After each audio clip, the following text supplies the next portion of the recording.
Hello dear students, स्वागत है आपके अपने यूट्यूब चैनल शिक्षा संग्रह में। स्टूडेंट्स, आज हम लोग क्लास 12th के 100 मार्क्स हिंदी का लेसन 1 बातचीत जो एक निबंध है उसका वस्तुनिष्ठ प्रश्न इस वीडियो में हम देखने वाले हैं।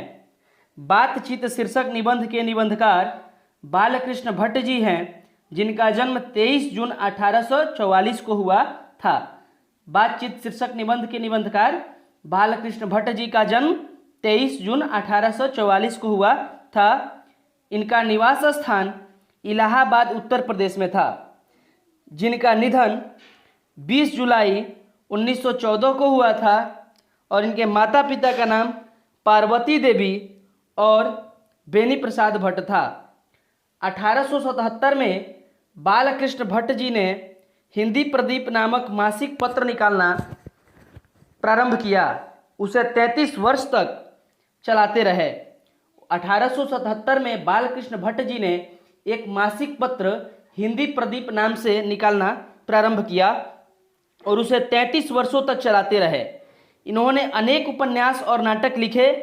इनके लिखे गए लगभग 1000 निबंधों में से 100 से भी ज़्यादा निबंध बहुत ही महत्वपूर्ण है। तो आइए अब हम लोग लेसन 1 बातचीत शीर्षक निबंध का वस्तुनिष्ठ प्रश्न देखते हैं। तो चलिए स्टूडेंट्स, देखते हैं वस्तुनिष्ठ प्रश्न का पहला प्रश्न। पहला प्रश्न है हमारा कि बालकृष्ण भट्ट की रचना बातचीत क्या है। आपको हमने बताया है कि बालकृष्ण भट्ट की रचना बातचीत जो है यह एक निबंध विद्या है, यानी कि ऑप्शन डी सही होगा कि बालकृष्ण भट्ट की रचना बातचीत ललित निबंध है।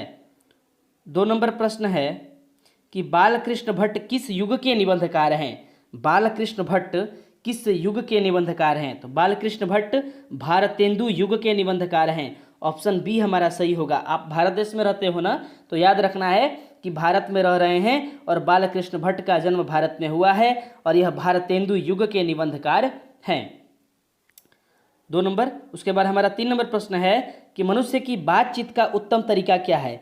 कैसे मनुष्य बात करेगा तो कहेंगे कि यह उत्तम तरीके से बातचीत कर रहा है। तो देखिए, इसमें है कि स्वयं को, आत्मीयता को जानना होगा। मनुष्य को स्वयं से बातचीत करना होगा, वो भी अवाक होकर के। अवाक होकर के मनुष्य जब अपने से बात करेगा, स्वयं से बातचीत करेगा, वही मनुष्य के बातचीत का उत्तम तरीका कहलाता है। तो ऑप्शन डी हमारा सही हो जाएगा कि मनुष्य के बातचीत का उत्तम तरीका अवाक होकर स्वयं से बातचीत करना है। अब 4 नंबर प्रश्न है कि बालकृष्ण किस काल के रचनाकार है। किस काल में बालकृष्ण भट्ट रचना करते थे, यानी बालकृष्ण किस काल के रचनाकार हैं। तो ऑप्शन डी हमारा सही होगा कि बालकृष्ण भट्ट आधुनिक काल के रचनाकार है। ऑप्शन डी हमारा सही हो जाएगा। नेक्स्ट 5 नंबर प्रश्न है कि बातचीत शीर्षक निबंध के निबंधकार कौन है। देखिए, ये प्रश्न हम आपको पहले ही बता चुके हैं कि बातचीत जो शीर्षक निबंध है, निबंध विद्या है, इसके निबंधकार बालकृष्ण भट्ट है। तो ऑप्शन डी हमारा सही हो जाएगा कि बातचीत शीर्षक निबंध के निबंधकार बालकृष्ण भट्ट हैं। 6 नंबर प्रश्न है कि बालकृष्ण भट्ट ने किस पत्रिका का संपादन किया। बालकृष्ण भट्ट ने हिंदी प्रदीप नामक पत्रिका का संपादन किया था और उसे इन्होंने 33 वर्षों तक चलाया था। 33 वर्षों तक चलाया था जो रचना थी इनकी हिंदी प्रदीप। तो ऑप्शन सी हमारा सही होगा कि बालकृष्ण भट्ट ने हिंदी प्रदीप नामक पत्रिका का संपादन किया था, हिंदी प्रदीप। 7 नंबर प्रश्न है कि किसके न होने से सृष्टि गूंगी प्रतीत होती है। किसके न होने से सृष्टि गूंगी प्रतीत होती है। देखिए, मनुष्य में वाक शक्ति होना बहुत ही जरूरी है। यदि मनुष्य के पास वाक शक्ति नहीं है, बोलने की शक्ति नहीं है, यदि वह अपना विचार किसी से कह नहीं पा रहा है, किसी का विचार सुन नहीं पा रहा है, तो लगेगा कि यह सृष्टि जो है गूंगी प्रतीत है, गूंगी प्रतीत हो रही है। सृष्टि पर बोलने वाला कोई न रहे तो सृष्टि जो है गूंगी लगेगी। तो वाक शक्ति, किसके न होने से सृष्टि गूंगी प्रतीत होती है, तो वाक शक्ति के न होने से सृष्टि गूंगी प्रतीत होती है। ऑप्शन बी हमारा सही हो जाएगा कि वाक शक्ति के न होने से सृष्टि गूंगी प्रतीत होती है। अब 8 नंबर प्रश्न है हमारा कि कौन सा उपन्यास बालकृष्ण भट्ट द्वारा रचित है। यानी पूछ रहा है कि बालकृष्ण भट्ट ने किस उपन्यास को लिखा है, किस उपन्यास को रचा है। तो यहाँ पर हमारा ऑप्शन सी सही होगा कि बालकृष्ण भट्ट ने 100 अजान एक सुजान उपन्यास की रचना की है। यानी कि 100 अजान एक सुजान उपन्यास बालकृष्ण भट्ट द्वारा रचित है। 9 नंबर प्रश्न है हमारा कि नाटक के प्रारंभ में होने वाले मंगल पाठ को क्या कहा जाता है। जब नाटक की शुरुआत होती है, नाटक का प्रारंभ होता है, तो उस समय एक पाठ किया जाता है, मंगल पाठ होता है, उसे क्या कहा जाता है। तो नाटक के प्रारंभ में होने वाले पाठ को नांदी पाठ कहा जाता है। ऑप्शन बी हमारा सही होगा कि नाटक के प्रारंभ में होने वाले पाठ को नांदी पाठ कहा जाता है। नेक्स्ट 10 नंबर प्रश्न है हमारा कि एडिसन के अनुसार असल बातचीत कितने लोगों के बीच हो सकती है। एडिसन के अनुसार असल बातचीत कितने लोगों के बीच हो सकती है। देखिए, महान लेखक थे एडिसन। एडिसन ने बताया था कि सिर्फ 2 लोगों में ही असल बातचीत हो सकती है। 2 व्यक्ति रहेंगे और आपस में बातचीत करेंगे तो बातचीत का वही शैली असल बातचीत की शैली कहलाएगी। लेकिन यदि 2 से 3 हो जाते हैं, तो 2 से 4 हो जाते हैं, 2 से 3 हो जाते हैं, तो वह बातचीत का असल तरीका नहीं हो सकता है। असल बातचीत सिर्फ 2 व्यक्तियों में हो सकती है, यह एडिसन का मत था। तो ऑप्शन ए हमारा सही होगा कि एडिसन के अनुसार असल बातचीत सिर्फ 2 लोगों के बीच हो सकती है। ऑप्शन ए हमारा सही हो जाएगा। नेक्स्ट 11 नंबर प्रश्न है कि बालकृष्ण भट्ट का जन्म हुआ था। पहले जो पाठ की ऑब्जेक्टिव प्रश्न को हम देख रहे थे, तो उसके पहले ही हम आपको बताए थे कि बालकृष्ण भट्ट का जन्म 23 जून 1844 को हुआ था। 23 जून 1844 को बालकृष्ण भट्ट का जन्म हुआ था। ऑप्शन बी हमारा सही होगा।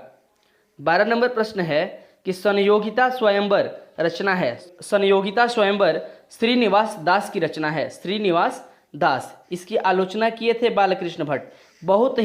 बहुत बड़ा आलोचना किए थे संयोगिता स्वयंवर, जो श्रीनिवास दास की रचना है।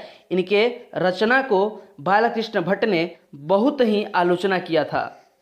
अब 30 नंबर प्रश्न है कि संवाद में सबसे महत्वपूर्ण क्या है। संवाद में सबसे महत्वपूर्ण क्या है। तो संवाद में बातचीत में सबसे महत्वपूर्ण है आत्मीयता, अपने आप को जानना, अपने को बात करना, आत्मीयता का ज्ञान होना। तो संवाद में सबसे महत्वपूर्ण है कि आत्मीयता है। संवाद में सबसे महत्वपूर्ण क्या है? आत्मीयता। आत्मीयता, तो ऑप्शन सी हमारा सही हो जाएगा कि संवाद में सबसे महत्वपूर्ण आत्मीयता है। 14 नंबर प्रश्न है कि बातचीत के माध्यम से बालकृष्ण भट्ट क्या बतलाना चाहते हैं। बातचीत के माध्यम से बालकृष्ण भट्ट क्या बतलाना चाहते हैं। देखिए, पठित पाठ के आधार पर हम कह सकते हैं कि बातचीत के माध्यम से बालकृष्ण भट्ट यह बताना चाहते हैं कि बातचीत की शैली कैसी होनी चाहिए।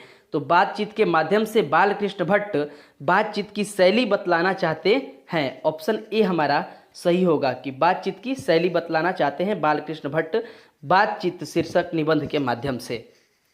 15 नंबर प्रश्न है कि भट्ट जी को किसने हिंदी साहित्य के एडिसन और स्टील की श्रेणी में रखा है। यानी बालकृष्ण भट्ट जी को अंग्रेजी साहित्य के एडिसन के और स्टील के श्रेणी में किसने रखा था। तो रामचंद्र शुक्ल जी। रामचंद्र शुक्ल जी के द्वारा भट्ट जी को अंग्रेजी साहित्य के एडिसन और स्टील की श्रेणी में रखा गया था। इतने महान जो लेखक थे एडिसन और स्टील, इनकी श्रेणी में भट्ट जी को रामचंद्र शुक्ल ने रखा था। ऑप्शन सी हमारा सही हो जाएगा। 16 नंबर प्रश्न है कि रॉबिन्सन क्रूसो 16 वर्ष के उपरांत किसके मुख से एक बात सुनी। रॉबिन्सन क्रूसो ने 16 वर्ष के उपरांत किसके मुख से एक बात सुनी। तो फ्राइडे के मुख से। अब ये मत समझिएगा कि फ्राइडे दिन होता है, फ्राइडे शुक्रवार नहीं। फ्राइडे एक महान लेखक थे, उनके मुख से 16 वर्ष के उपरांत रॉबिन्सन क्रूसो ने एक बात सुनी।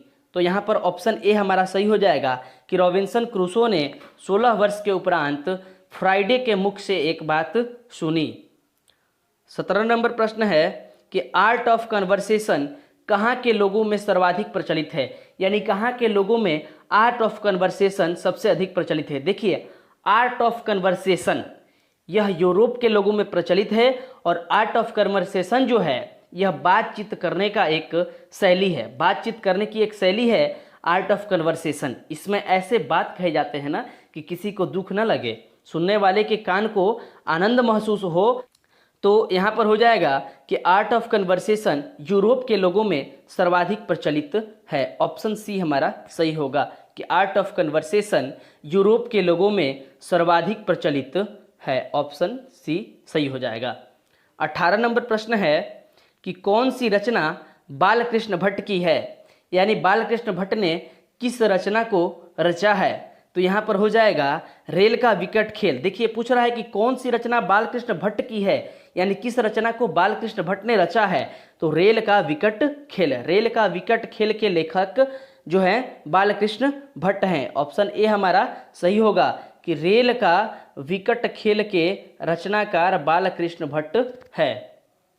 19 नंबर प्रश्न है कि कौन सी रचना बालकृष्ण भट्ट की नहीं है, यानी किस रचना को बालकृष्ण भट्ट ने नहीं लिखा है। देखिए यहाँ पर पूछ रहा है प्रश्न, 18 नंबर था कि कौन सी रचना बालकृष्ण भट्ट की है, और 19 नंबर प्रश्न में है कि कौन सी रचना बालकृष्ण भट्ट की नहीं है। तो यहाँ पर ध्यान देना है कि परीक्षा गुरु बालकृष्ण भट्ट की रचना नहीं है। ऑप्शन डी हमारा सही होगा, परीक्षा गुरु बालकृष्ण भट्ट की रचना नहीं है। 19 के बाद हमारा 20 नंबर प्रश्न है कि रॉबिन्सन क्रूसो को कब तक मनुष्य का मुख देखने को नहीं मिला। देखिए रॉबिन्सन क्रूसो ये मनुष्य का मुख कब तक नहीं देखे थे, कितने दिनों तक। तो 16 वर्ष तक रॉबिन्सन क्रूसो को मनुष्य के मुख का बात सुनने को नहीं मिला, और 16 वर्ष के बाद फ्राइडे के मुख से, बताए थे कि फ्राइडे एक महान लेखक थे, फ्राइडे के मुख से रॉबिन्सन क्रूसो ने एक बात सुनी थी। तो 16 वर्षों तक रॉबिन्सन क्रूसो को मनुष्य का मुख देखने को नहीं मिला। ऑप्शन सी हमारा सही होगा, ऑप्शन सी सही हो जाएगा कि 16 वर्ष तक रॉबिन्सन क्रूसो को मनुष्य का मुख देखने को नहीं मिला।